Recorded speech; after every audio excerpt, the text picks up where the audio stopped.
안녕하세요. 반갑습니다. 함께 기도드리겠습니다. 사랑과 은혜가 풍성하신 거룩하신 아버지 하나님, 은혜를 감사드립니다. 죄악 가운데 태어나서 하나님을 모르고 죄만 짓고 살아오던 우리 영혼을 긍휼히 여겨주셔서 피 흘려 구원해 주시고 하나님이 귀한 자녀 삼아주신 크신 사랑과 은혜를 감사드립니다. 부족하고 연약한 저희들을 하나님께서 충성되이 여겨주셔서 이 역사의 마지막 때에 이 귀한 복음을 우리에게 맡기시고 이 복음을 전하는 데 저희를 불러 써주심을 진심으로 감사드립니다. 주님께서 다시 오실 날이 임박한 이때에 우리 주변에는 아직도 우리가 건져야 될 그 소중한 영혼들이 너무나 많이 남아 있습니다.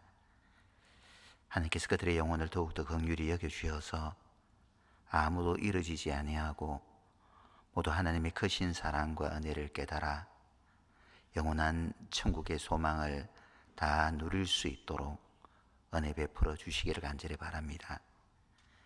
지금 이 시간에는 또 공주에서 귀한 하나님의 복음의 말씀이 또 전거되고 있습니다. 말씀 앞으로 인도된 그 소중한 영혼들 한 분도 이뤄짐이 없이 모두가 하나님의 크신 사랑과 은혜를 깨달아 아버지 하나님께 영광 돌릴 수 있는 은혜로운 시간 될 수 있도록 축복해 주시옵소서. 특히 그 가운데에는 우리 사랑하는 가족들도 많이 포함되어 있습니다. 소중한 우리 사랑하는 가족들 결코 영원한 멸망의 형벌을 받지 않도록 하나님께서 더욱더 긍휼히 여겨주시기만을 간절히 원합니다. 잠깐 후에 다시 오실 주님 앞에 부끄럽지 않은 모습으로 우리 모두가 설 수 있도록 주님께서 늘 우리 마음 일깨워 주시옵소서. 주일 아침을 맞이하여 저희들 말씀 앞으로 불러주셨사오니 말씀을 통해서 위로와 힘을 얻는 귀한 은혜의 시간이 될 수 있도록 주님께서 함께해 주시옵소서. 주 예수님 이름으로 기도하였습니다. 아멘. 같이 성경 말씀 찾겠습니다. 시편 74편 말씀입니다.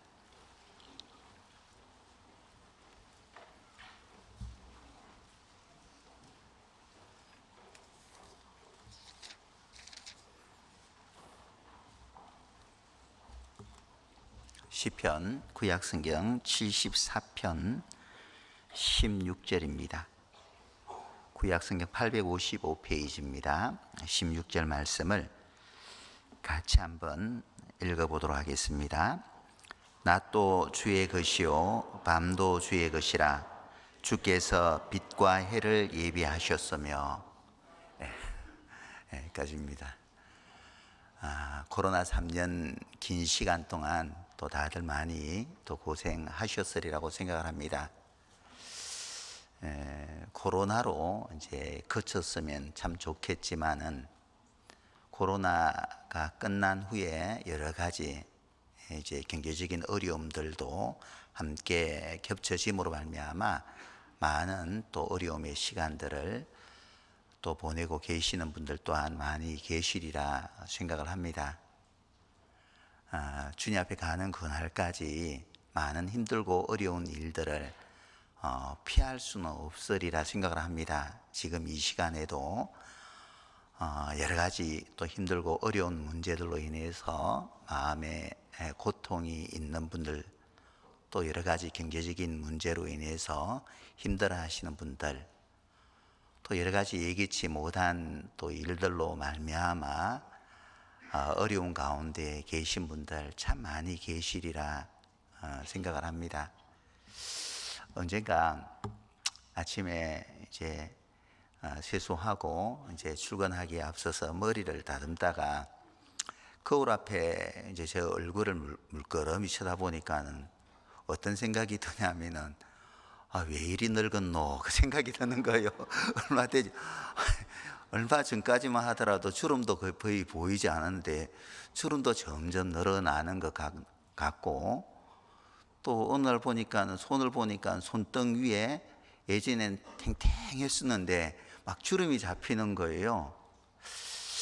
아, 왜 이러나 생각하다가 또 그날 마침 또 시편 74편 말씀을 보면서 참 마음속에 여러 가지 또 위로가 되는 것이 있어서 또 시편 74편 말씀을 또 정리하게 되었습니다. 오늘의 말씀이 이 시대를 살아가고 있는 우리 모두에게 위로가 되고 또 힘이 되었으면 하는 간절한 바람입니다. 하루는 낮과 밤으로 만들어지잖아요. 낮과 밤이 교차됨으로 하루가 만들어지고, 그 낮과 밤이 모여서 한 주가 되고, 또 낮과 밤이 더 만들어져서 한 달, 1년이 되고, 그 낮과 밤이 계속 이어져서 한 사람의 인생도 되죠. 어떻게 보면은 지금은 낮이잖아요. 우리 인생 가운데서도 낮의 때를 보내는 분들도 계실 것이고, 또 어떤 분들은 물리적으로는 지금은 낮이지만은 심령으로는 밤의 시간을 보내는 분들도 계시리라 생각을 합니다. 그런데 우리가 읽은 말씀에 보면은 낮도 주의 것이요 밤도 주의 것이라 라고 말씀을 하고 계세요.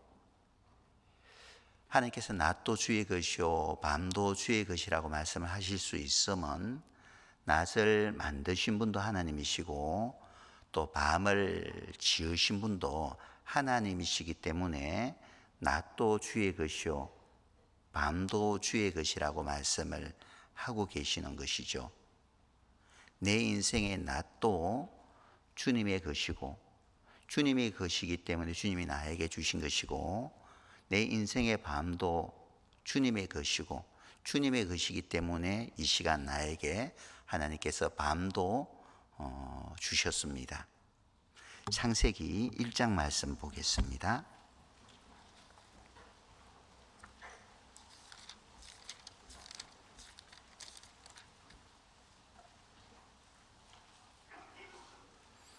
(1장) 3절입니다. 하나님이 가라사대 빛이 있으라 하심에 빛이 있었고 그 빛이 하나님이 보시기에 좋았더라. 하나님이 빛과 어둠을 나누사 빛을 낮이라 칭하시고 어둠을 밤이라 칭하시니라. 저녁이 되며 아침이 되니는 첫째 날이니라. 하나님께서 첫째 날에 낮과 밤을 지으셨어요. 빛을 낮이라 칭하시고 어둠을 밤이라 하나님께서 칭하셨습니다. 그런데 그 빛과 어둠을 주관하는 것이 해와 달이잖아요. 빛과 어둠을 주관하는 해와 달을 만드신 분도 하나님이시죠. 그 밑에 14절 보겠습니다. 하나님이 가라사대 하늘의 궁창에 광명이 있어 주야를 나뉘게 하라. 또 그 광명으로 하여 징조와 사시와 일자와 연한이 이루라. 또 그 광명이 하늘의 궁창에 있어 땅에 비치라 하시고 그대로 되니라. 하나님이 두 큰 광명을 만드사 큰 광명으로 낮을 주관하게 하시고 작은 광명으로 밤을 주관하게 하시며 또 별들을 만드시고, 하나님께서 넷째 날에 두 큰 광명을 만드셨습니다. 해와 달을 만드셨죠. 큰 광명으로 낮을 주관하게 하시고 또 작은 광명으로 달로 하나님께서 밤을 주관하게 하셨다라고 말씀을 하셨습니다. 낮을 지으신 분도 해를 만드신 분도 하나님이시고 밤을 만드신 분, 달을 만드신 분도 하나님이시기 때문에 낮과 밤은 하나님의 것이죠. 하나님의 뜻대로 낮을 줄 수도 있고 하나님의 뜻대로 밤도 주실 수 있으십니다. 이 강당을 밝히는 것은 위에 전장에 붙어 있는 전등이죠. 이 전등은 사람이 만들었습니다. 사람이 만들었기 때문에 이 강당을 밝히는 그 스위치를 누를 수 있는 것도 사람이고, 또 사람이 떠난 후에 강당을 다시 어둡게 만들기 위해서 스위치를 내리는 것도 사람이 하는 것이죠.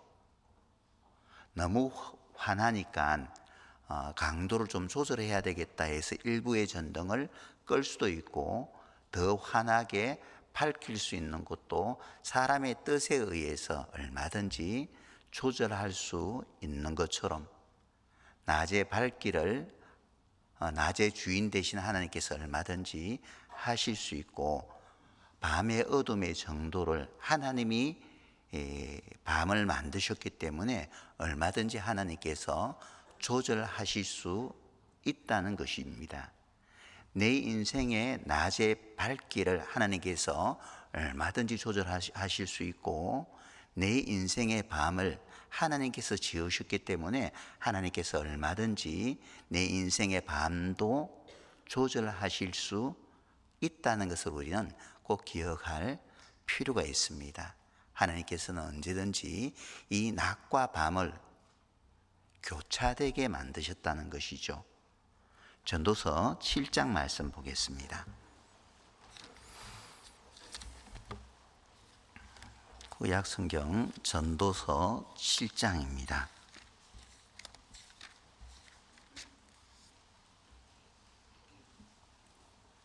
14절입니다. 구약성경 952페이지입니다.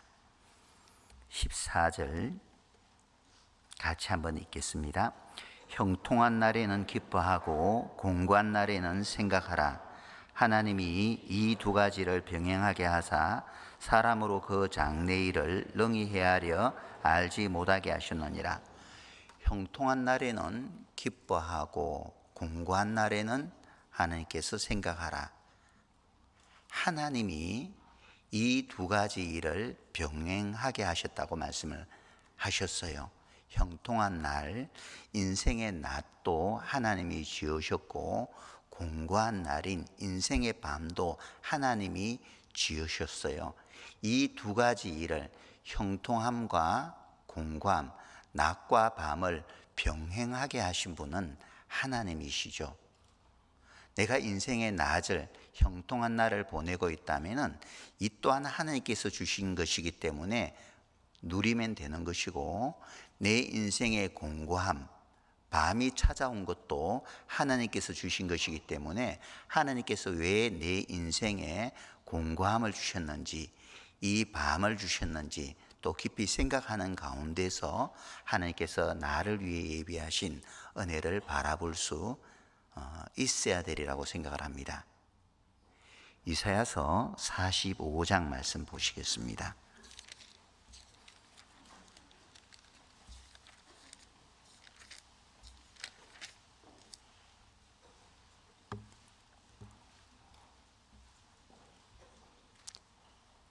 이사야서 45장 7절입니다.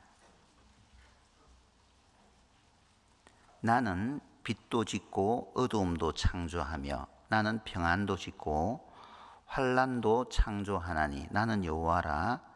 이 모든 일을 행하는 자니라 하였노라.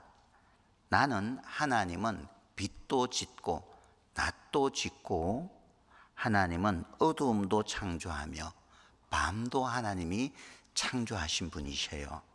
그리고 하나님은 평안도 짓고 환난도 하나님이 창조하시고, 때로는 내 삶 가운데 평안함도 주시고 때로는 내 삶 가운데 환난, 어려움도 하나님께서 주십니다. 이 모든 것은 우리를 사랑하시는 하나님께서 나에게 필요하기 때문에 주시는 것이죠. 만물에게는 낮과 밤이 필요하잖아요. 그죠? 식물이 자라기 위해서는 낮도 필요하고, 식물이 자라기 위해서는 반드시 밤도 필요하듯이 우리 삶 가운데도 낮도 필요하기 때문에 평안도 필요하기 때문에 때로는 하나님께서 우리에게 평안도 주시고, 밤도 필요하기 때문에 환난도 필요하기 때문에 하나님께서 환난도 주신다는 것이죠. 우리 삶 속에 항상 평안함만 있다면은 우리는 하나님을 찾기보다는 자기를 의지하며 살아가려고 할 겁니다. 내 힘으로 모두 될 수 없다는 것을 하나님께서 깨닫도록 하기 위해서 때로는 어두움도 밤도 환난도 하나님께서 주신다는 거죠. 제가 어느 날 그 찬양을 듣다가 굉장히 은혜가 되는 찬양이 있었어요. 근데 사실 있잖아요. 제가 이제 말씀을 준비할 때에는 이 찬양 앞소절이라도 한번 불러드려야 되겠다 해서 오늘 아침까지 제가 열심히 찬양 연습을 했습니다. 근데 많은 분들 앞에서 제가 예전에 그 광주에서 전도인 시절 할 때 어느 찬양을 담당하셨던 목사님이 김준사님은 절대 찬양은 하지 마세요. 은혜가 되는 게 아니라 마음에 문제를 끼칩니다. 근데 저도 지금 생각해도 제가 그렇게 찬양을 못한다는 생각은 해본 적이 없거든요.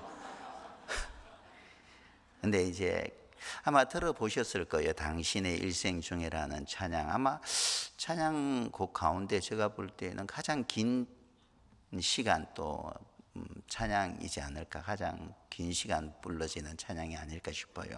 아마 7분이 넘는 찬양인데 찬양 가사 내용이 참 좋아요. 이제 집에 돌아가서 유튜브를 통해서 찬양은 들어보시고 그 가사가 그래요. 당신의 일생 중에 이해할 수도 없는 엄청난 고난이 닥칠 때 당신은 하나님께 감사하십시오. 뼈를 깎고 살을 에이는 고통 후에 아름다운 진주가 탄생되듯 이 고난으로 말미암아 하나님은 당신을 성숙시키시기 원해요. 이 찬송 들어보신 것 같죠? 안 들어보셨으면 참 안타까운 일이고요.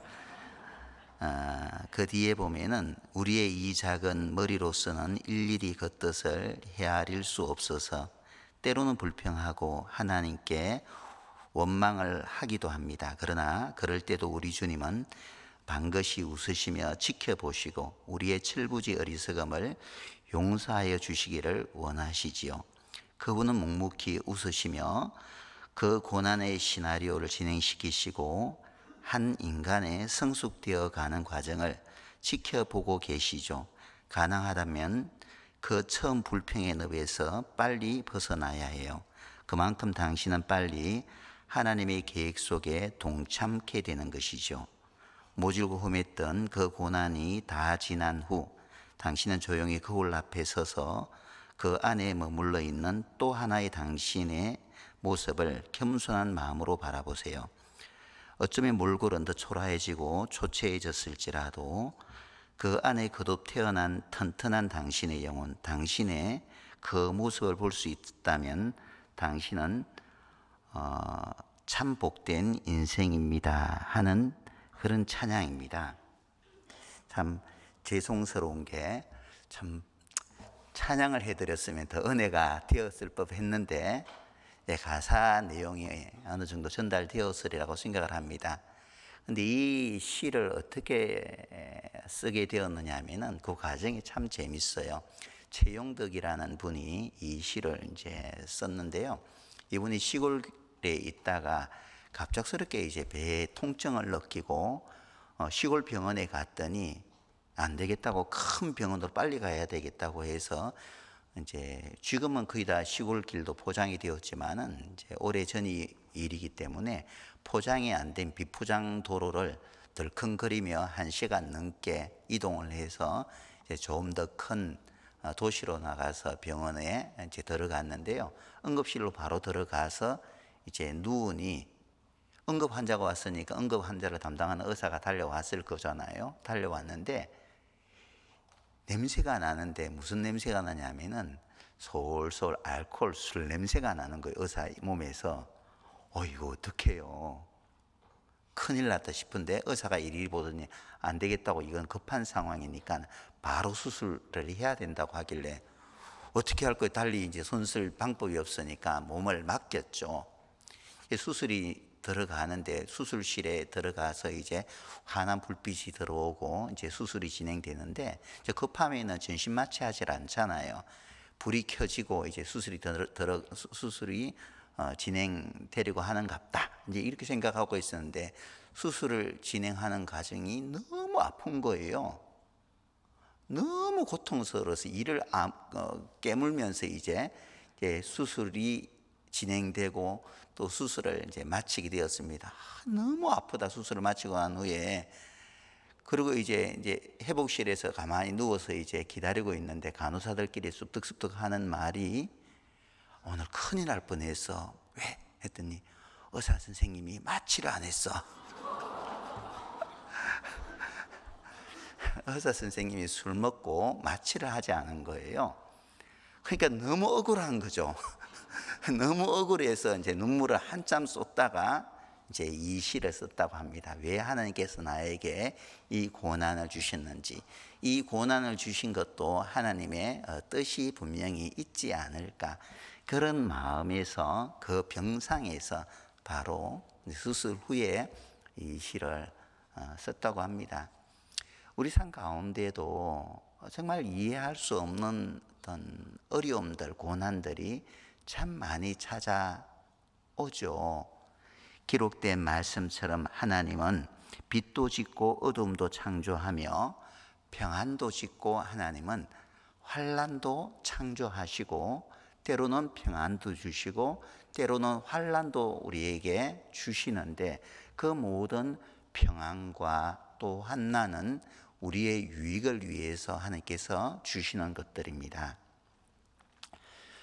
우리는 생각할 때 항상 빛 가운데에서만 살았으면 좋겠다, 평안한 가운데에서만 살았으면 좋겠다 라는 그런 생각들을 가져요. 생각을 한번 달리 한번 해볼까요? 우리가 하나님과 동행하는 것은 축복일까요? 저주일까요? 말씀 못 하시네. 뭐 당연한 것을 왜 그래 물어? 그렇게 생각을 하시는 것 같아요. 하나님과 우리가 동행할 수 있다는 것은 은혜이자 축복이잖아요. 그죠? 근데 우리 삶 속에서 평안할 때 하나님을 더 찾게 돼요? 아니면은 힘들고 어렵고 고난 가운데서 하나님을 더 많이 찾게 됩니까? 평안할 때보다도 힘들고 어렵고 여러 가지 고난 가운데서 우리는 하나님을 더 찾게 됩니다. 그때 우리는 하나님과 동행하는 시간이에요. 우리가 하나님과 동행하는 것은 하나님의 은혜이고 축복이라 생각을 한다면은 내 삶 가운데 어둠의 시간이 찾아왔을 때, 고난의 시간이 주어졌을 때, 이때에는 하나님과 동행하는 시간이라 생각하고 오히려 하나님께 감사를 드려야 되는 그때가 아닐까, 그런 생각을 해봅니다. 전 세계 사람들이 가장 좋아하는 시는 어디에 있겠어요? 전 세계 사람들에게 설문조사를 했을 때 가장 좋아하는 시는 성경에 있습니다. 성경 어디예요? 시편에 있죠. 시편 몇 편이요? 23편이. 시편 23편, 여호와는 나의 목자시니 내가 부족함이 없으리로다. 그 시를 전 세계 사람들이 가장 좋아하는 시라고 합니다. 그런데 이 아름다운 시가 만들어진 것도 다윗이 사망의 음침한 골짜기를 걸어가지 않았다면은 푸른 초장과 쉴 만한 물가로 인도하시는 하나님의 은혜를 절대 보지 못했을 거예요.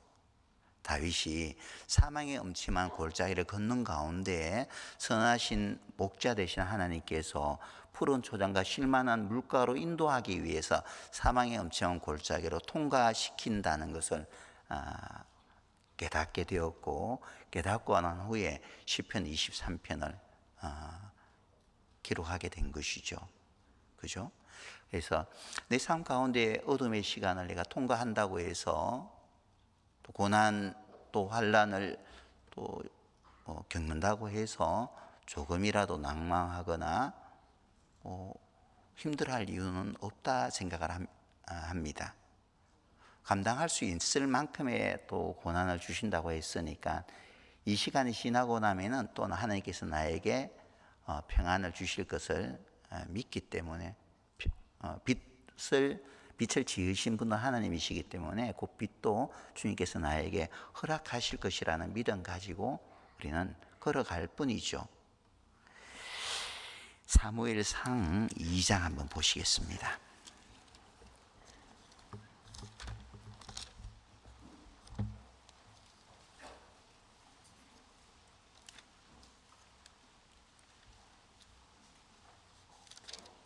사무엘상 2장 7절입니다.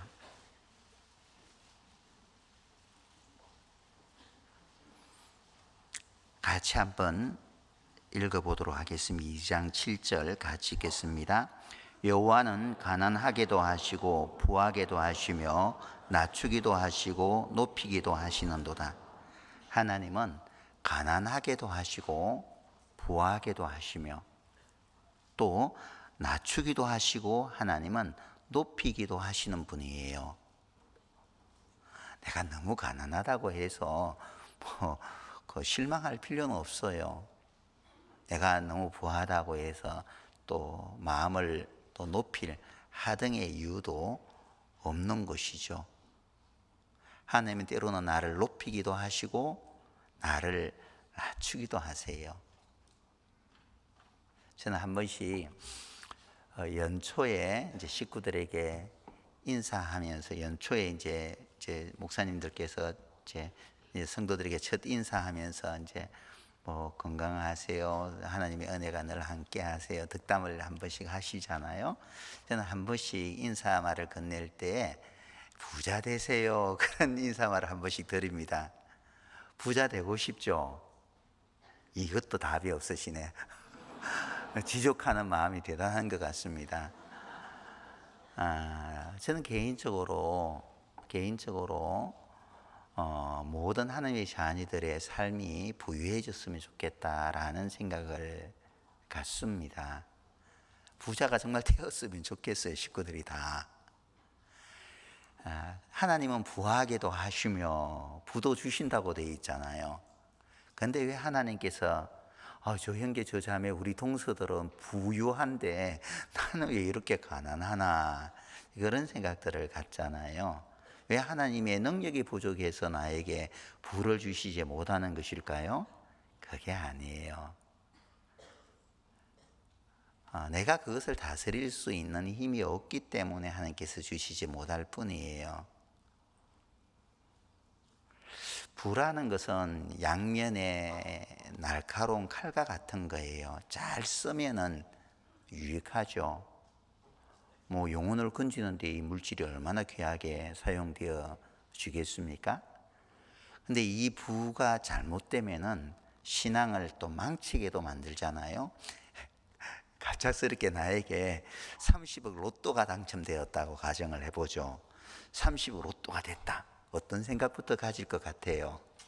아이고 30억을 받았으니 이제 됐으니 당첨되었으니 야 먼저 이제 이것 가지고 11조부터 해야 되겠다. 11조. 이번에 목사님 에콰도르 선교 가는데 에콰도르 특별 헌금 한번 10분의 1 해도 나한테는 아직까지 20억이 남잖아. 이렇게 해도 괜찮아. 이 공돈이 이제 거저 주신 거잖아요. 에콰도르 특별 선교 헌금도 해야 되겠다. 교회 학교 어려운데 우리 교회 학교를 위해서 뭐 1억 정도 따로 헌금을 해야 되겠다. 그래도 나에게 몇억 원 또 남아 있으니까. 그 생각부터 할까요? 아니면은 이참에 이제 우리 집도 한번 한 40평 화장실이 한 3개 있는 집으로 좀 이사를 해봐야 되겠다. 남들은 수입차도 타고 다니는데 나는 지금까지 아반떼만 타고 있으니까 이참에 BMW로 바꿔봐야 되겠다. 어느 생각부터 빨리 할까요? 쉽지 않을 거예요. 복음을 위해서 먼저 어떤 하나님께 드려야 되겠다. 원래 이것이 내 것이 아니니까 복음을 위해서 다 드릴 것부터 생각하고 그 뒤를 내 것을 챙길 것인지, 아니면 내 것부터 챙기고 나면 그렇지, 교회를 위해서 조금 헌금하면 좋겠어? 10의 1을 다 하려고 하니까 3억을 해야 되니 먹을 해야 되니 억소리 나겠죠. 얼마나 떨리겠어요. 쉽지 않잖아요. 그게 그렇게 한다는 게 결코 쉽지 않잖아요. 시험거리가 돼버리는 거예요. 그게 30억이 그것이 시험거리가 되고 올무가 되고 이로 말미암아 주님 앞에 서게 되었을 때 내가 그때 너 복음을 위해서 열심히 살라고 너 하나님께서 나에게 물질을 주시면 내가 그것을 물질을 가지고 나를 위해 쓰지 않고 복음을 위해서 교회를 위해서 열심히 쓸게요. 그래서 내가 준 것 아니냐. 근데 그거가 너 원래 마음에 소원한 대로 복음을 위해 썼냐? 너 차부터 바꿨지. 너 집부터 바꿨지. 얼마나 책망받겠어요. 내가 감당할 수 없기 때문에 하나님께서 주시지 못하는 거예요. 오히려 내 자신의 신앙이 뒷걸음질 칠 것인 것을 하나님께서 아시기 때문에 주시지 않을 뿐이에요. 내가 그것을 다스릴 수 있는 능력이 있으면 주십니다. 얼마 전에 어떤 형제님이 이제 사업을 시작할까 싶어서 이제 저에게 상담하러 온 적이 있어요. 근데 한 가지 이제 형제님이 염려스러운 것이 이 사업이 잘 안 되면 어떡하나요? 이제 요 생각이 있는 거예요. 실패에 대한 두려움이 있으시더라고요. 당연히 그런 두려움을 갖는 것은 지극히 당연하죠. 근데 우리가 목적을 뚜렷이하면은 하나님이 도우심을 얼마든지 받잖아요. 그래서 그 형제님에게 왜 사업을 하려고 하는지 그 목적부터 뚜렷이 하라고, 너희는 먹든지 마시든지 무엇을 하든지 하나님의 영광을 위해서 하라고 말씀을 하셨기 때문에 사업을 하는 목적도 하나님의 영광에 항상 초점 맞추고 그 초심만 잃지 않는다면은 하나님이 도우심을 분명히 경험하게 될 거라고. 하나님 정말 내가 11조를 사업을 시작하는데 11조를 좀 1,000만 원 좀 하게 해주세요. 11조 1억을 해서 교회 재정에 조금이라도 휴회 선교에 조금이라도 보탬이 되게 해주세요. 그러면서 열심히 일을 해서 이제 1,000만 원을 달성했어요. 그러면 목표를 또 바꾸는 거죠. 하나님 11조를 이제 뭐 1억이 되게 해주세요. 또 열심히 또 복음을 위해서 그 처음 가졌던 마음을 잃지 않고 열심히 그렇게 또 살아가면 하나님이 왜 안 도와주시겠어요? 하나님의 영광을 위해서, 영혼을 건지는 일을 위해서 그 사업을 하는데 하나님이 도와주시지 않을 이유가 없는 거예요. 그렇잖아요. 하나님은 부하게도 하시고 하나님은 우리가 감당할 수 있을 어떤 그 정도의 능력이 되면은 왜 부를 못 주시겠어요? 부를 주시죠. 때로는 하나님께서 가난하게도 하셔요. 더 하나님을 붙잡고 하나님을 의지하도록 하기 위해서. 저는 선교 다니면서 참 하나님은 공평하신 분이다라는 것을 많이 느끼게 됩니다. 왜냐하면은 선교 다니는 곳들 가운데는 대부분 다 힘들고 어려운 나라에 참 많이 선교를 다니시잖아요. 근데 가서 보면은 참 마음이 순수하다. 똑같은 복음을 전하는데 우리나라에서 복음을 전하는 것과 또 그 현지에서 복음을 전할 때 사람들이 받아들이는 그 반응이 너무 틀려요. 또 복음을 전했을 때 깨닫는 것은 다 똑같습니다. 근데 주님을 향한 좋은 마음들, 순수한 마음들 말이에요. 참 너무 틀려요. 지난 12월에 네팔에 선교를 다녀왔는데 이제 청년들이 모여 있는 작은 교회다라고만 알고 이제 간 곳이었는데 거기서 말하는 청년들은 중고등학교 학생부터 청년으로 들어가더라고요. 저희들이 갔을 때 중고등부 학생들이 체험 학습 내놓고 선교에 참여하는 거예요. 그 아이들이 와서 주방에 들어가서 선교팀이나 새로 오시는 분들 식사 준비를 하고 말이죠. 식사 준비를 하고 그리고 이제 전도 식사를 대접할 뿐만 아니라 전도할 때 같이 따라다니면서 노상 전도도 하고 노방전도도 하고 그런 모습들을 보면서 선교에 함께 참여했던 형제 자매들도 한결같이 참 우리 자녀들과 너무 비교가 된다. 저녁에 이제 늦게 남아서 간증을 들어보면은 우리가 깨닫고 또 생각하고 있는 그 신앙 감각 똑같아요. 다를 바가 없어요. 근데 이 나이는 어리지만 참 신앙적으로는 성숙했다라는 것을 느끼면서 참 하나님은 공평하시다. 우리는 많은 부를 누리고 있지만은 뭐 세상 사람들은 말이에요. 참 영적으로는 가난하잖아요. 그죠? 또 구원받은 성도들도 영적으로 참 많이 무디죠. 우리 자녀들은 절대 그렇게 못하죠. 하지만 그쪽 나라 사람들은 굉장히 빈곤하고 가난하지만 영적으로는 참 그래요. 심령은 깨끗한 거래요. 그래서 말씀을 전할 때 참 잘 깨닫고 난 후에 신앙생활 또한 참 반듯하게 잘하는 모습들을 지켜보면서 네팔뿐만 아니라 몽골이라든지 그 위에 멕시코라든지 여러 나라, 에콰도르라든지 다 선교 다녀오신 형제자매들의 간증을 보면은 대등소이하잖아요. 참 그런 것을 보면서 참 하나님은 공평하다 하는 것을 참 많이 느끼게 됩니다. 부도 하나님이 얼마든지 주시고요. 또 하나님은 얼마든지 가난하게도 하시고 평안도 주시고 또 환난도 주시고 높이기도 하시고 하나님은 낮추기도 하시는 분이세요. 욥기서 1장 한번 보시겠습니다.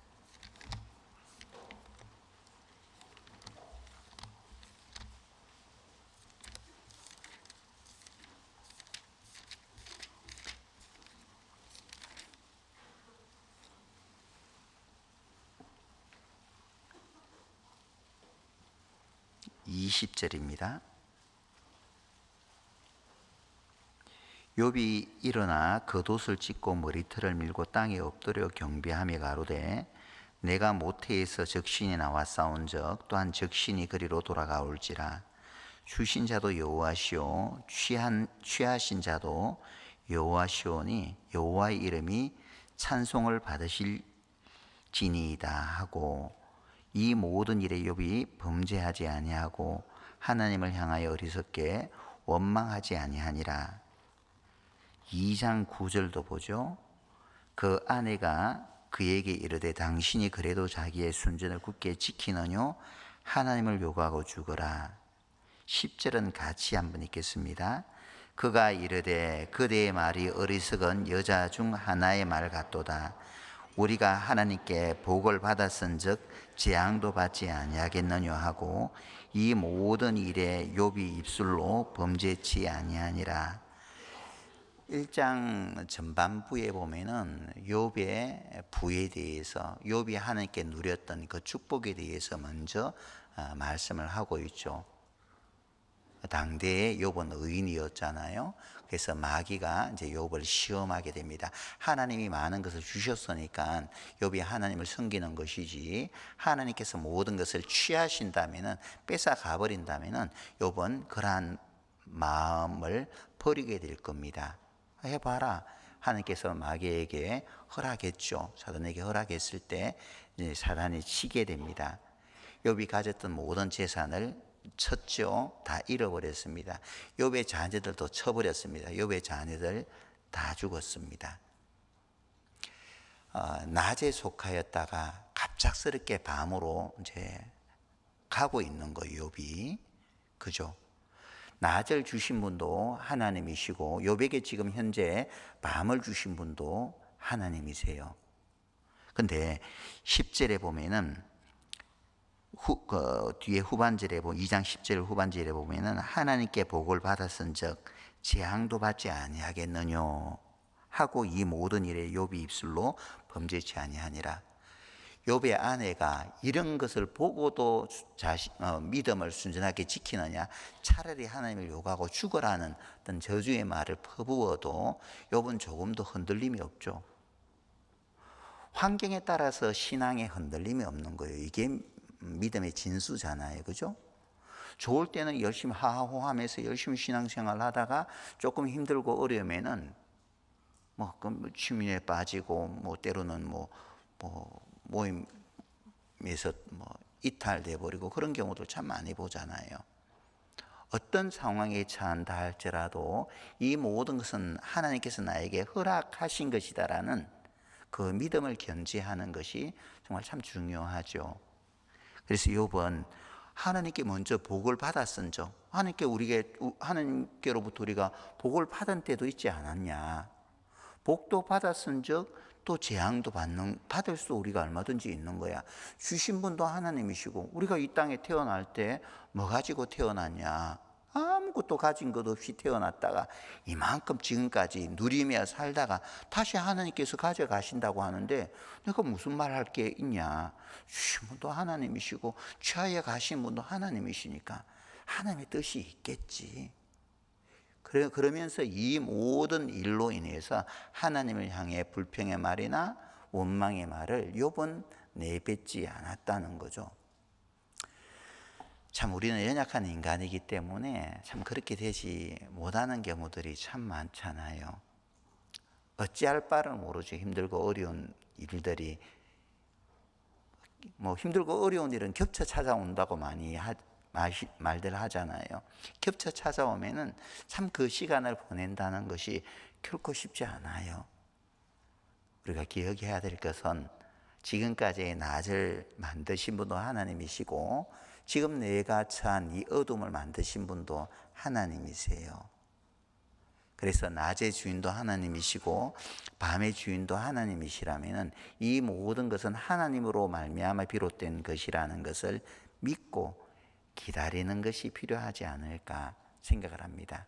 그러면은 어둠의 시간이 지나고 또다시 내 삶 가운데 낮이 또 밝아오게 될 겁니다. 자, 그렇다면 우리가 낮과 밤을 어떤 시각으로 바라봐야 될 것인가? 이 문제에 대해서 잠깐 생각해 보려고 합니다.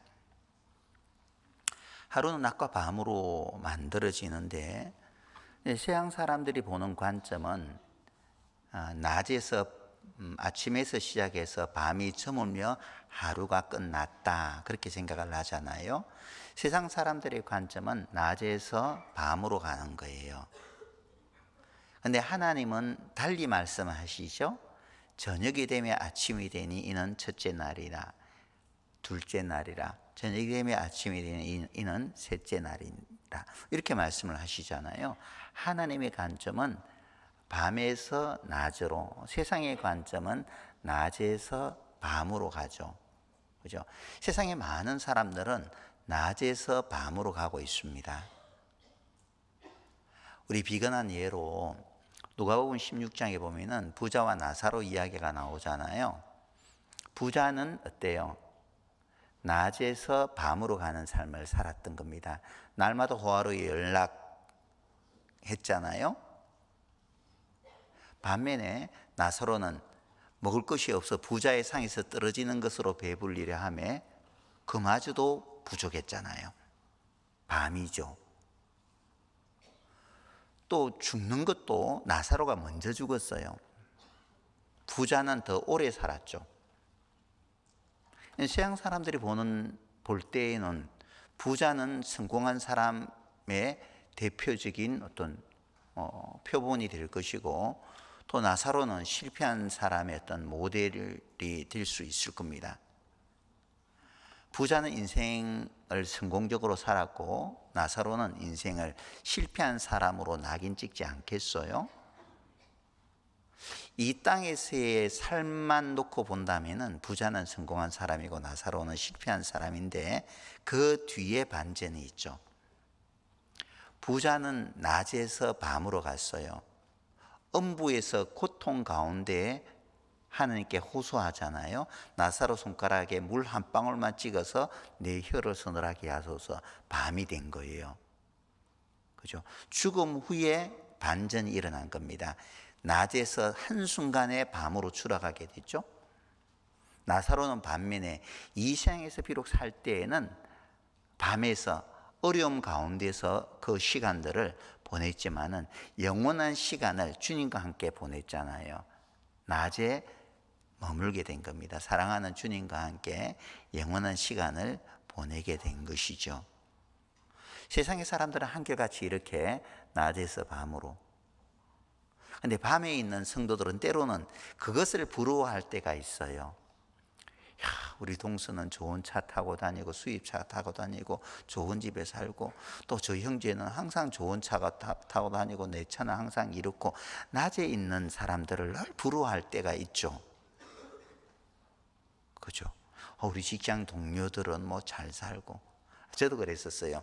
직장 생활할 때 같은 동료는 이제 저보다 훨씬 더 좋은 차를 타고 뭐 아파트도 큰 아파트 살고요. 근데 그 동료는 또 혼자 벌어요. 근데 저는 맞벌이를 하면서도 차도 그 친구보다 훨씬 더 안 좋은 차 타고 작은 차 타고 다니고, 아파트도 조그만 아파트 살고 있으니까 왜 이래 하면서 좀 마음이 좀 조금 우울하더라고. 근데 가만히 생각해 보니까 참 어리석다. 나는 천국에 저축하고 살아가는데 내가 그것을 보지 못한 채 당장의 것 가지고 잠깐 그렇게 시험에 빠지고 있나, 참 제 자신이 부끄러워질 때가 있었습니다. 세상 사람들은 있잖아요, 낮에서 밤으로 가요. 낮에서 밤으로 가는 것을 보고 시기하거나 질투하거나 부러워하면은 자칫 실족할 수 있습니다. 시편 73편 말씀 보시죠.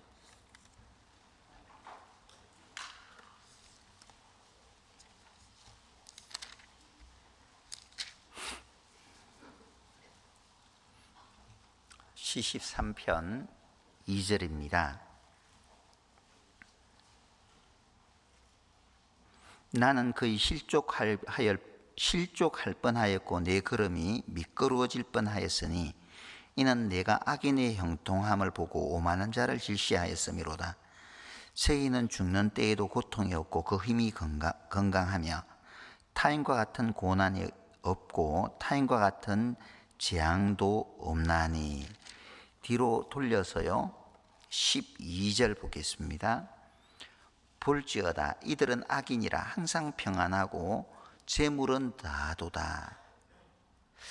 자기 보면은 시편의 기자가 2절에 보면은 그의 실족할 뻔하였고 내 걸음이 미끄러질 뻔한 이유가 뭐냐, 악인의 형통함을 보고 그랬던 거예요.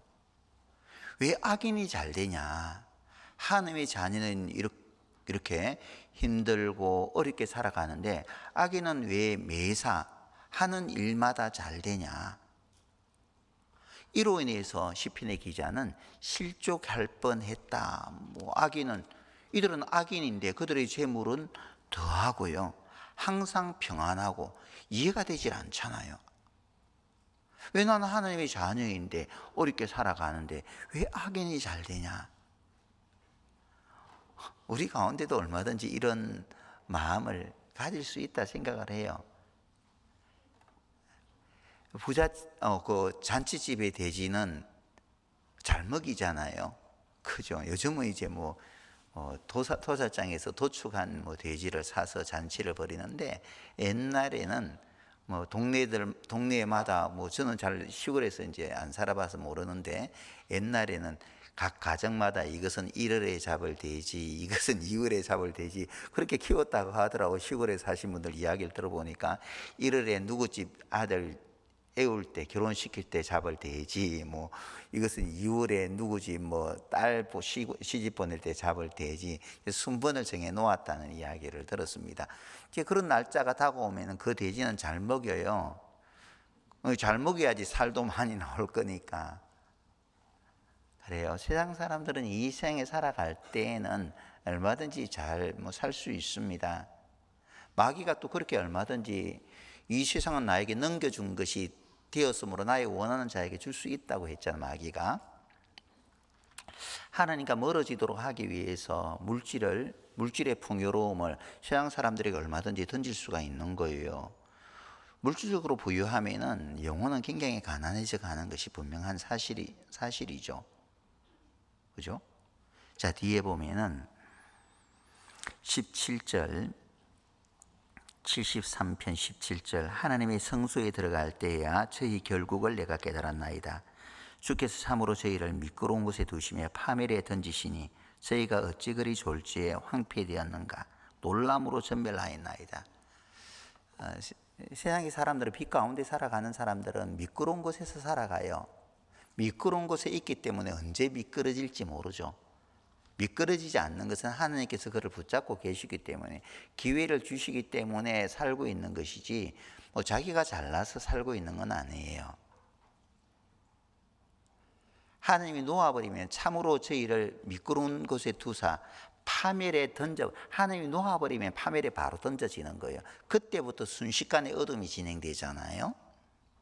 세상 사람들은 한결같이 낮에서 밤으로 가는 삶을 살고 있습니다. 한 구절만 더 찾아보죠. 베드로후서 2장입니다.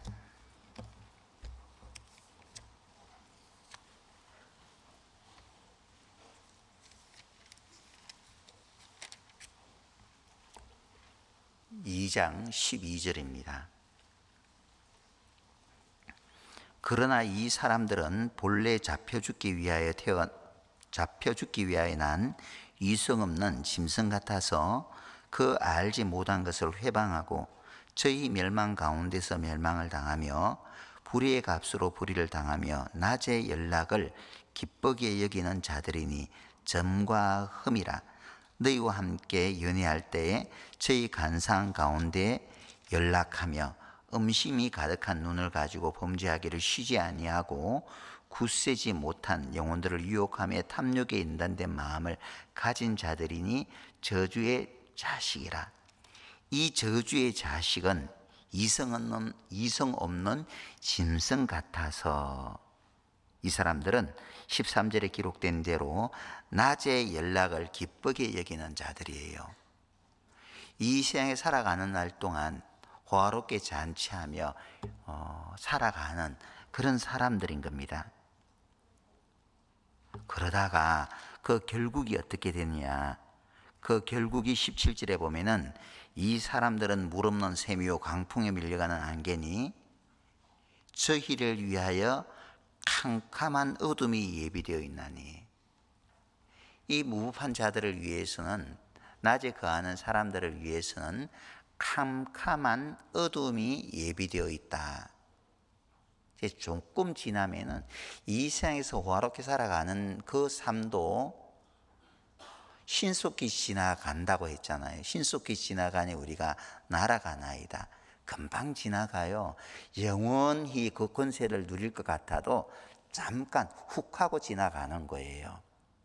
훅 하고 지나갈 그들의 낮의 생활을 구원받은 그리스도인들은 조금도 부러워할 하등의 이유가 없는 거죠. 잠시 후에 그들에게 어둠이 임할 것이기 때문에 그래요. 밤이 곧 찾아올 것이기 때문에 그런 겁니다. 구원받은 성도들은 이 세상에서 밤에 살아가죠.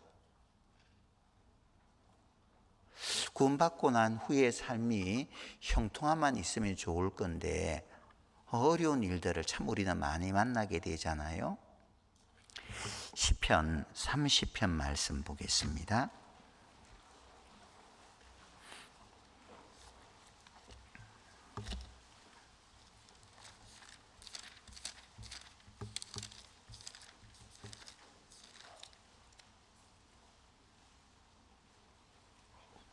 (30편) 5절입니다. 그 노염은 잠깐이요 그 은총은 평생이로다. 저녁에는 울음이 기숙할지라도 아침에는 기쁨이 오리로다. 저녁에는 울음이 기숙할지라도, 인생의 밤을 우리가 살아갈 때는 때로는 눈물 흘릴 때 많이 있죠. 그죠? 내가 마땅히 주님의 은혜를 깨닫고 또 복음을 위해서 살아가야 함에도 불구하고 그렇지 못한 내 자신의 모습을 바라보게 될 때 눈물 흘릴 때도 참 많이 있잖아요. 내 자녀들이 정말 반듯하게 신앙생활을 해 주었으면 좋겠는데, 내 사랑하는 배우자가 참 신앙생활 잘 해주면 좋을 건데 또 그렇지 못할 때 또 많은 눈물을 흘릴 때도 있어요. 그죠?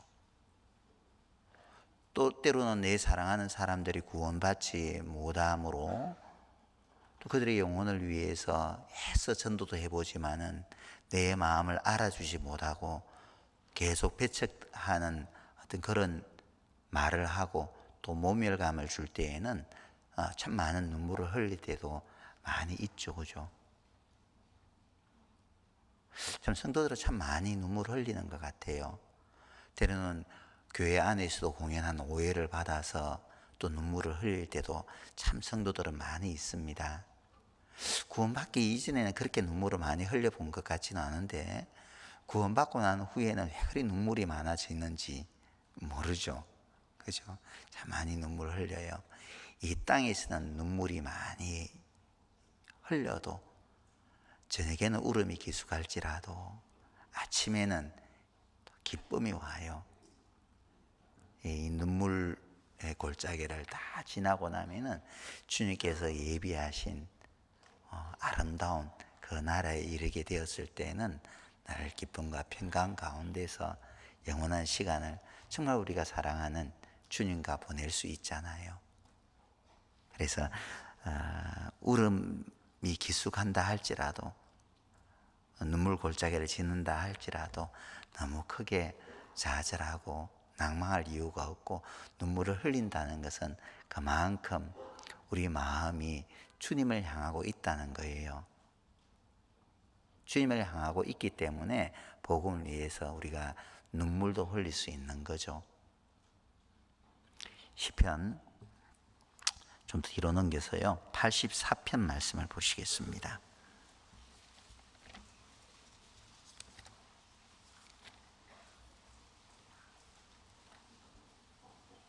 84편 5절입니다. 주께 힘을 얻고 그 마음에 시온의 대로가 있는 자는 복이 있나이다. 저희는 눈물 골짜기로 동행할 때 그곳으로 많은 샘의 곳이 되게 하며 이른 비도 은택을 입히나이다. 저희는 힘을 얻고 더 나아가 시온에서 하나님 앞에 각기 나타나리이다. 주께 힘을 얻고 그 마음에 시온의 대로가 있는 자는 눈물 골짜기를 걷는다고 말씀을 하셨어요. 우리 마음에 시온의 대로가 있잖아요. 소망이 있잖아요. 영원한 천국을 향해 나아가는 하나님의 자녀들이잖아요. 우리가 하나님의 후사로서 하나님께서 우리를 위해서 자녀들을 위해서 예비해 놓으신 아름다운 천국 생각하면은 생각만 해도 마음이 설레잖아요. 영원한 천국을 향해서 나아가는 하나님의 자녀의 삶 가운데는 반드시 거쳐야 될 길이 있는데 그 거쳐가야 될 그 길이 어디냐? 눈물 골짜기라는 거예요. 눈물 골짜기로 통행할 때에 그곳으로 많은 샘의 곳이 되게 하며 눈물 골짜기를 걸어가는 동안에 많은 샘의 곳을 주님의 위로를 만나게 된다는 겁니다. 눈물 골짜기 아래 나내주 보면은 1번 나나주에 보면은 눈물 골짜기를 박하 골짜기라고 되어 있는데 이 박하라는 것은 눈물을 흘리다라는 말이에요. 눈물 많이 흘린다는 거예요. 이 땅에 살아간 날 동안 하나님의 자녀들 시온의 대로를 걷는 그 사람들은 눈물 많이 흘리게 되어 있는 거예요. 눈물 많이 흘려본 그 사람이 주님의 위로도 정말 많이 만나게 되는 겁니다. 그래서 눈물 골짜기로 통행할 때 그곳으로 많은 샘의 곳이 되게 하며 주님의 많은 위로를 만나는 거예요. 신앙생활 하는 동안에 힘들고 어려운 일들 우리 많이 지내왔잖아요. 지내오는 동안에 많은 주님의 위로를 경험하셨으리라고 생각을 합니다. 눈물 골짜기를 통과하지 못한 사람들은 주님의 위로 또한 경험하지 못합니다.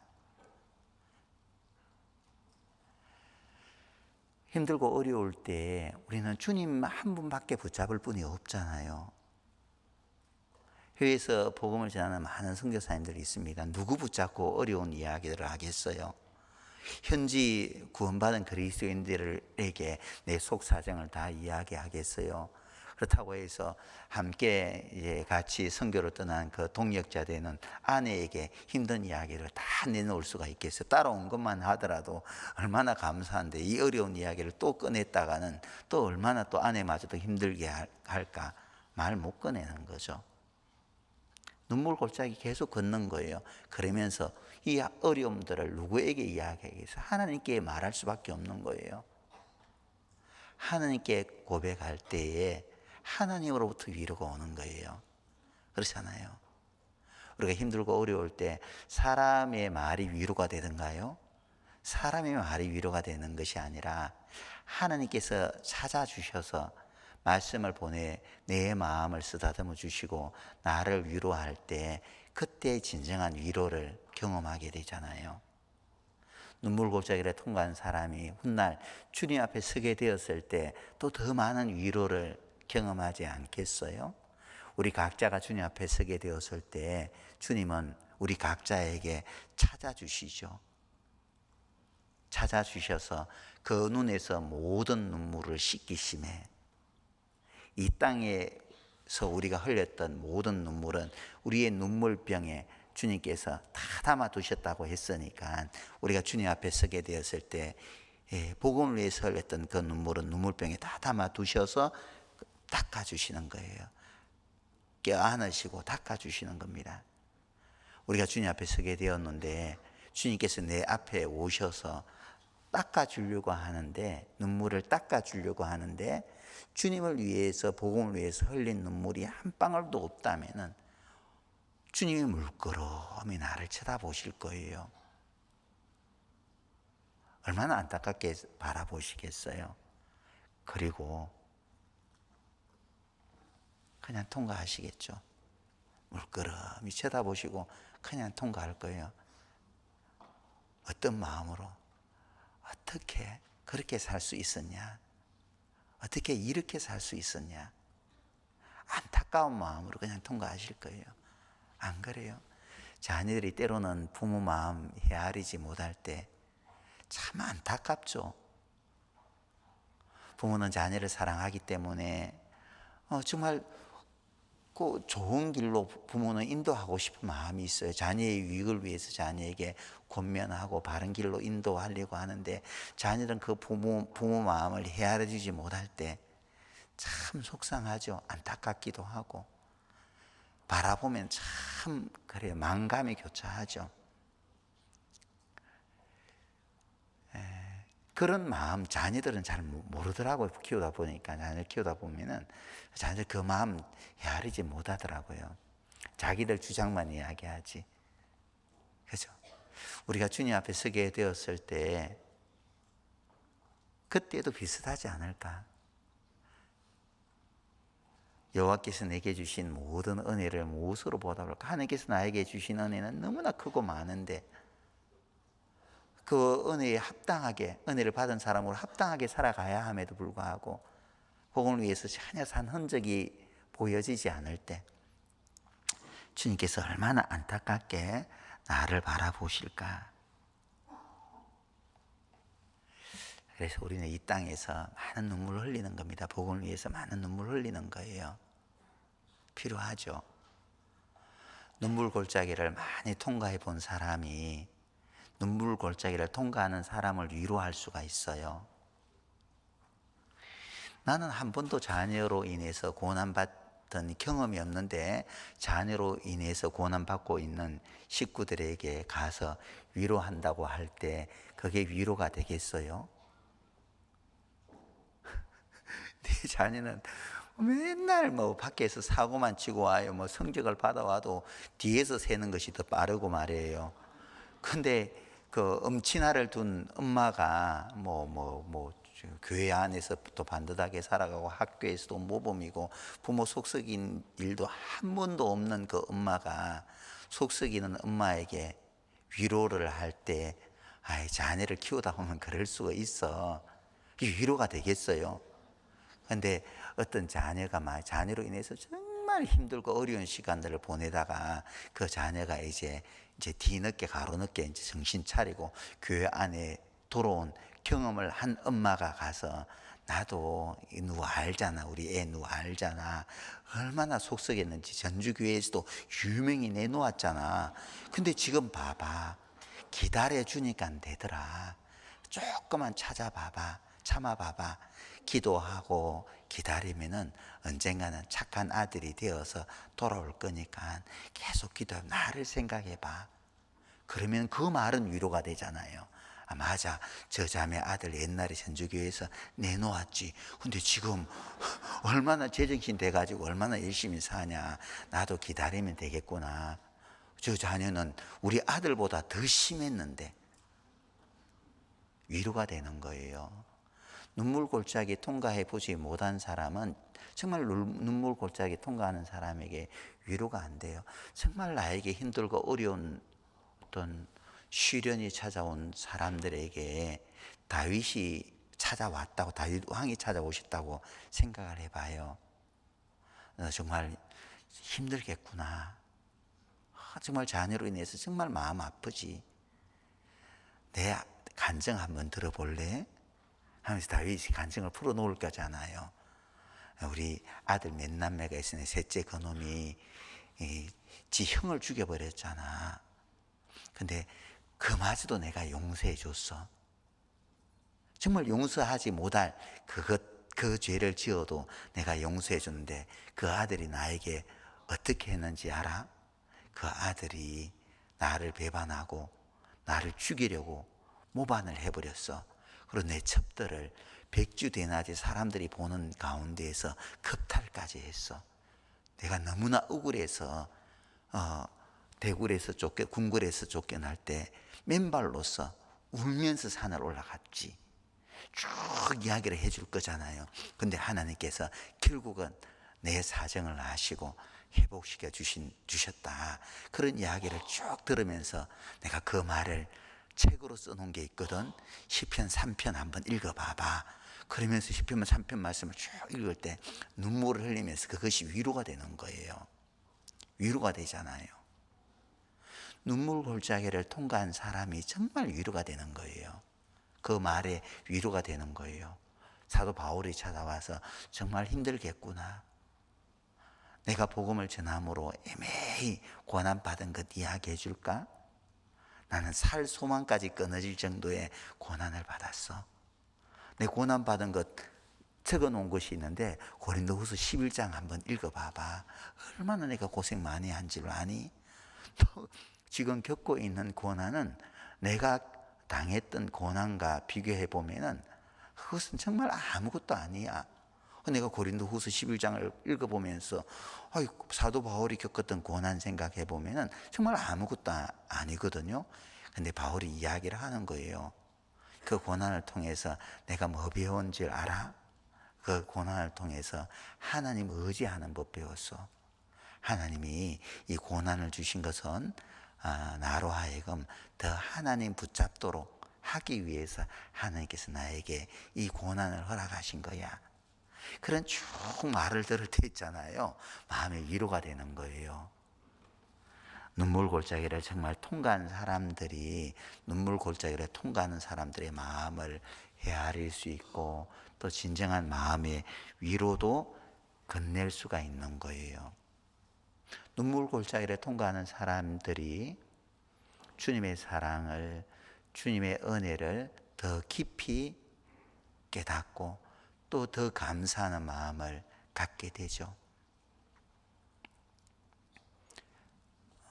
때로는 우리가 고난 가운데 처했을 때 그런 생각하죠. 나는 이 작은 고난으로도 고통으로도 상처로도 이렇게 힘들어 하는데 주님은 나를 구원하시기 위해서 십자가를 지실 때 얼마나 힘드셨을까? 6시간 십자가에 매달렸을 때 얼마나 힘드셨을까? 주님이 겪었던 고난에 비하면 내가 지금 현재 겪고 있는 고난은 정말 아무것도 아니네. 그러면서 그 모든 고난을 통해서 나에게 이 값진 구원의 선물을 하나님께서 주셨으니 정말 주님 너무 감사합니다. 눈물 골짜기를 통과하는 그 사람들이 주님을 향해 더 깊은 감사를 드릴 수가 있어요. 그래서 히브리서 3장 1절에 보면은 예수를 깊이 생각하라 그랬잖아요. 이 시대에 많은 그리스도인들이 그리스도를 깊이 생각하지 못해요. 그리스도를 깊이 생각하지 못하다 보니까 세상의 마음을 빼앗겨 버리죠. 나를 구원하기 위해서 고난 받으신 주님을 깊이 생각한다면은 구원을 가볍게 여길 이유도 없고 주님의 사랑에서 멀어질 수 더더욱 없겠죠. 그 주님을 깊이 생각하지 못하기 때문에 구원의 가치를 작게 여기고 이 세상으로 쉽게 발걸음을 옮겨버리는 그런 경우들을 참 많이 우리는 보게 될 겁니다. 히브리서 12장 2절에는 믿음의 주요 또 온전케 하시는 이인 예수를 바라보자 그랬잖아요. 여러 가지 힘들고 어려운 문제를 만나게 되었을 때 믿음의 주요 또 온전케 하시는 이인 예수를 바라보는 거죠. 자동차가 고장 나면은 자동차 정비 공장에 들어가서 고칩니다. 그렇죠? 그러면 고치고 나오는 거예요. 전자제품이 고장 나면 A센터 가서 고치고 나오죠. 그죠? 그럼 내 자신의 신앙이 고장이 나면 어디 가서 고쳐야 되나요? 내 자신의 신앙이 고장이 날 때도 있잖아요. 고장이 났을 때는 어디 가서 고치나요? 내 자신의 신앙이 고장이 나면은 우리는 십자가 아래에서 고쳐져요.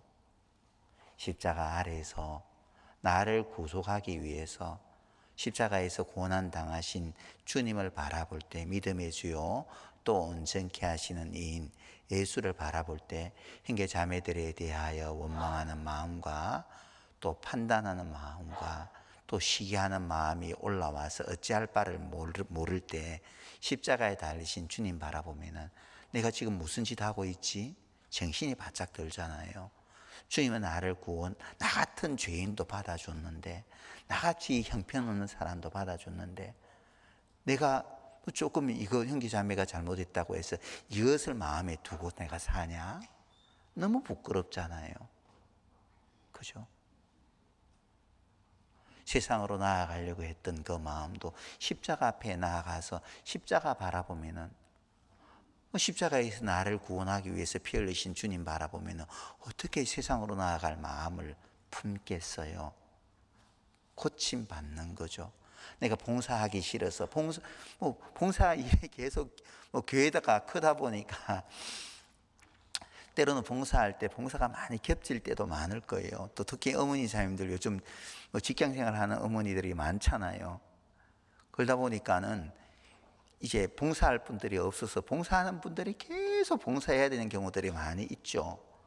또 특히나 이제 이게 세댁 엄마들은 맞벌이 한다고 다 나가요.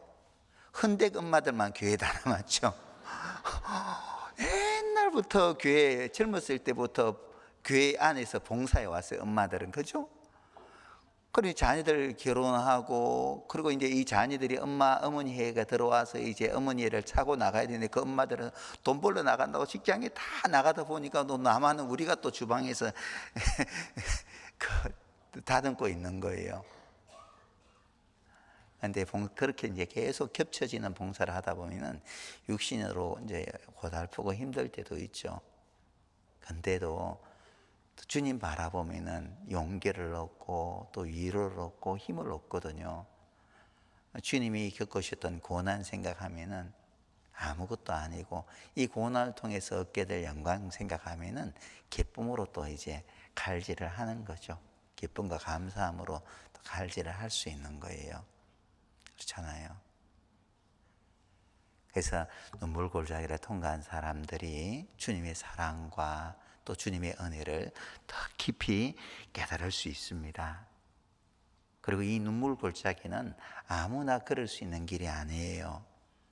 눈물 골짜기는 그리스도 안에서 경건하게 살고자 하는 마음을 내가 가질 때에 눈물 골짜기를 걸을 수가 있어요. 디모데후서 3장 12절에 보면은 무릇 그리스도 안에서 경건하게 살고자 하는 자가 핍박을 받는다고 말씀을 하셨습니다. 적당하게 세상에 한 다리 걸쳐놓고 또 주님께 한 다리 걸쳐놓은 사람들은 양다리 걸쳐놓은 사람들은 큰 고난 없습니다. 조금 교회에서 봉사하고 또 뭐 희생해야 될 부분들이 있으면은 여러 가지 핑계 하려면은 얼마든지 핑계할 수 있죠. 뭐 직장에 오늘 일이 있어서 죄송해요. 늦게 가기 때문에, 늦게 마치기 때문에 참여하기 어려울 것 같아요. 오늘 우리 자녀가 아파서요. 오늘 우리 없는 시어머니 생일도 만들 수 있잖아요. 우리 어머니 생일이 되어서 오늘 가봐야 돼요. 얼마든지 핑계를 둘러댈 수가 있죠. 그런 말이 있죠. 하려고 하는 사람들은 어떤 문제를 만났을 때 방법을 찾지만은 그것을 싫어하는 사람들은 핑계거리를 찾아요. 그렇죠. 내가 주님의 은혜를 깨닫고 하나님께서 원하시는 대로 경건한 삶을 살고자 하면은 핍박이 따르게 되어 있습니다. 세상 사람들이 너만 뭐 예수 믿냐? 너는 참 별나게 믿는다. 그런 말들을 하면서 때로는 왕따를 시킬 때도 있어요. 그게 무슨 뭐 대수로운 일이라고. 왕따 시키면 왕따 당하는 거죠. 하나님이 내 편이시면은 얼마든지 하나님께서 내게 관계된 것을 하나님께서 얼마든지 회복시켜 주신다고 말씀을 하셨잖아요. 사람의 행위가 하나님을 기쁘시게 하면은 하나님은 그 원수라도 화목하게 하신다 말씀을 하셨어요. 이것은 여러분들이 꼭 경험해 보셨으면 좋겠습니다. 내가 하나님 중심대로 살아가면은 내 신앙의 절개를 지키고 살아가면은 직장생활을 못할 것 같죠. 대인관계가 어그러질 것 같잖아요. 전혀 문제 안 됩니다. 하나님께서 얼마든지 주변 사람들의 마음을 바꾸어 주셔요. 바꾸어 주셔요. 저도 이제 직장생활을 하면서 참 그런 것은 수도 없이 저도 경험을 했죠. 하나님 뜻대로 살아가면은 문제 없습니다. 문제는 하나님을 의지하기보다도 자기 꾀대로 자기 방법대로 살려고 하니까 어려움에 처하게 되는 거예요. 사람이 마음으로 자기 길을 굳게 하고 여호와를 원망하느니라. 자기가 잘못 생각해서 너는 마음을 다하여 여호와를 의뢰하고 내 명치를 의지하지 말라. 너는 범사의 그를 인정하라. 그리하면 내 길을 지도해 줄게. 하나님께서 이렇게 약속하셨음에도 불구하고 자꾸 자기 생각, 자기 방법, 자기 경험, 자기 경륜 의지하려고 하니까 일이 꼬여지는 것이죠. 그죠? 그래서 아무리 힘들고 어려운 일들이 또 뭐 육신적으로 불이익이 나에게 찾아온다 할지라도 주님 뜻대로 나는 살아갈 거야. 경건한 모습으로 나는 살아갈 거야. 그런 마음을 가지면은 처음에는 약간 마귀가 흔들 때도 있겠죠. 끝까지 내 자신의 믿음과 신앙을 지켜가면은 하나님의 도우심을, 하나님의 인도하심을 우리는 분명히 경험하게 될 겁니다. 반드시 우리는 경험을 해야 되죠. 그죠? 자, 또 구원받은 성도들은요, 반드시 눈물 골짜기를 통과하도록 설계되어 있다는 거예요. 눈물 골짜기는 내가 뭐 취사 선택해야 될 그 문제가 아니라 구원받은 성도들이라면은 눈물 골짜기를 걷도록 설계되었는데 그 눈물 골짜기를 피하려고 하니까 문제가 되는 거죠. 시편 80편 말씀 보시죠. 그 바로 앞입니다. 80편 5절입니다. 5절 같이 한번 읽겠습니다. 주께서 저희를 눈물 양식으로 먹이시며 다랑의 눈물을 마시게 하셨나이다. 자, 하나님께서 다량의 눈물을 마시게 했다고 되어 있어요. 작은 눈물을 마시게 한 게 아니라 다량의 눈물을 마시게 하셨다라고 하나님께서 우리에게 교훈해 주셨다면은 내가 하나님 나라에 들어갈 때까지는 눈물 많이 마셔야 될란가 보다. 각오하고 있으면 되는 거예요. 코로나 때에 백신이 1차, 2차, 3차 접종을 맞잖아요.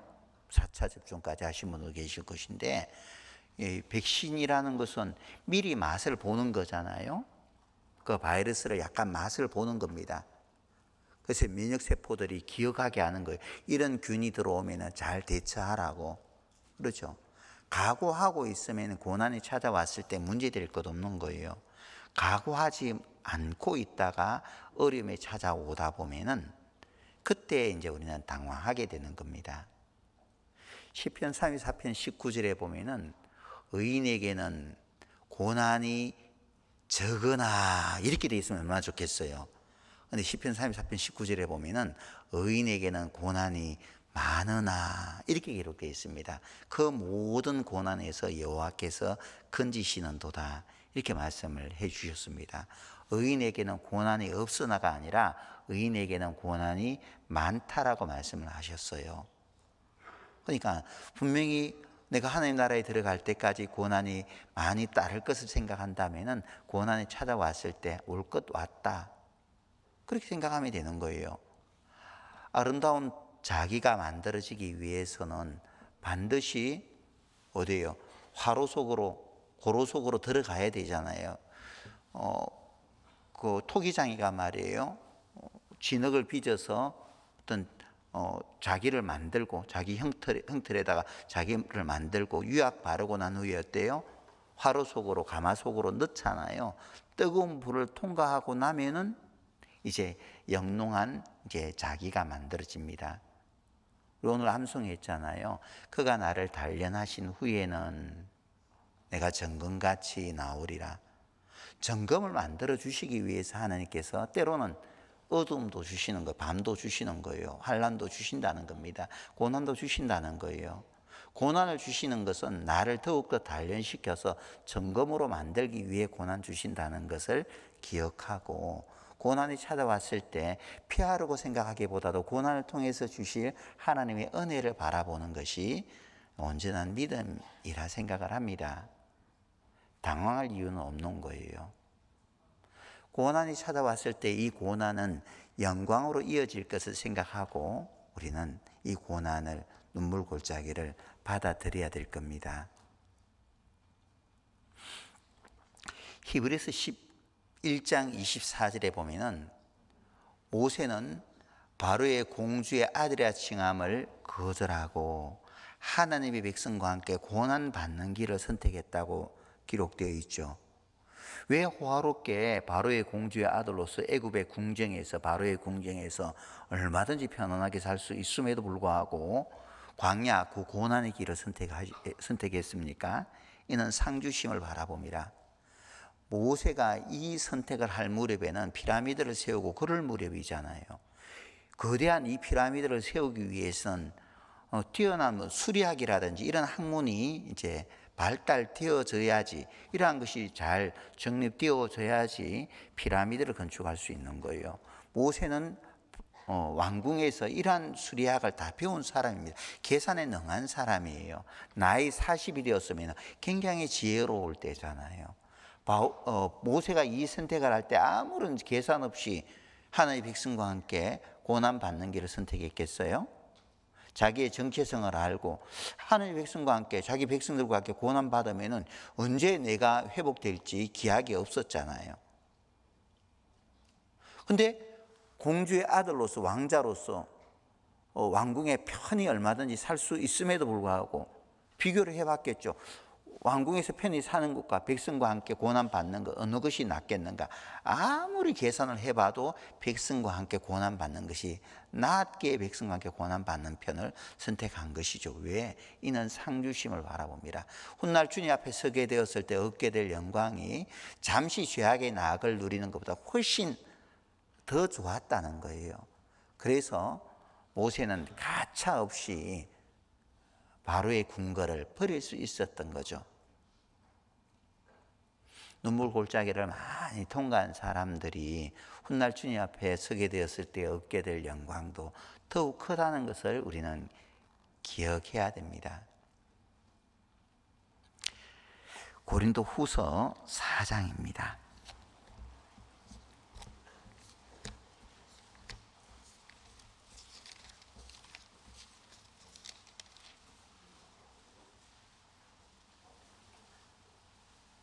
(17절입니다)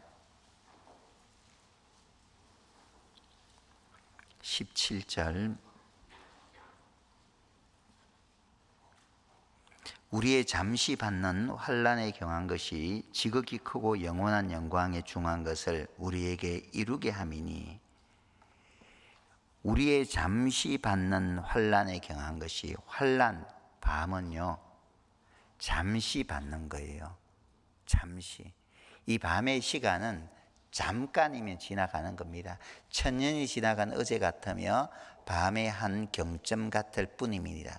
천년도 지나간 어제 같으며 밤의 한 경점 뿐이라면은 우리의 인생의 7, 80년은 정말 찰나의 한순간에 지나갈 것들이에요. 밤에 머무는 시간도, 고난의 시간도 잠깐이에요. 환난에 경한 것, 겪고 있는 이 어려움은 가벼운 거예요. 경한 것, 가벼운 것이라고 말씀을 하셨습니다. 이 환난은 하나님께서 우리에게 영광 주시기 위해서 주시는 것이라고 말씀을 하셨습니다. 영원한 영광에 중한 것을 이루게 하매니, 영광은, 환난은 잠깐이지만은 영광은 영원한 거예요. 환난은 경한 것, 가벼운 것인 반면에 영광은 중한 것, 내가 이 땅에 살면서 환난 받는 것과는 비교할 수 없는 중한 것이에요. 큰 것이란 말이죠. 이것을 우리가 생각한다면은 지금 내가 환난을 받고 있다고 해서 조금이라도 좌절하거나 낭망할 이유는 없는 거죠. 지금 내가 인생의 밤을 걷고 있다고 해서 조금이라도 좌절하고 비관할 그런 이유도 없는 거죠. 구원받은 그리스도인은 밤에서 낮으로 가고 있어요. 조금 힘들고 어려울지라도 조금 견디고 지나면은 찬란한 아침이 밝아올 거예요. 주님 앞에 서게 되었을 때 찬란한 아침이, 낮이 밝아올 거잖아요. 찾아올 거잖아요. 조금 지내보셔요. 그러면은 환한 낮으로 우리는 들어가게 될 겁니다. 세상 사람들은 낮에 지금 거하고 있어요. 낮에 거하고 있다고 해서 부러워할 이유 없는 거죠.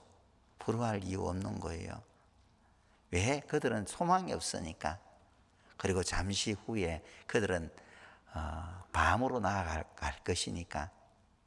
그래서 항상 우리는 밤에서 낮으로 가는 인생을 살기 때문에 때로는 눈물도 많이 흘려야 되고, 눈물 흘릴 때도 많고요. 또 어려움의 어떤 그런 시간을 보낼 때도 많이 있지만은 늘 우리 주님께서 우리와 함께 하심을 믿고요. 나아가면 좋겠다 생각이 들어요. 우리 형제님들 야구 좋아하잖아요. 좋아하시나요? 모르겠어요. 제가 광주 있을 때는 광주 형제들은 야구 정말 좋아하시더라고요. 같이 식사를 하는데도 야구를 주말에 이제 외부 전도인들이 오면은 주말에 야구를 많이 하잖아요. 식당에서 밥 먹으면서 눈을 스크린에서 떼지 못해요. 야구 보시느라고.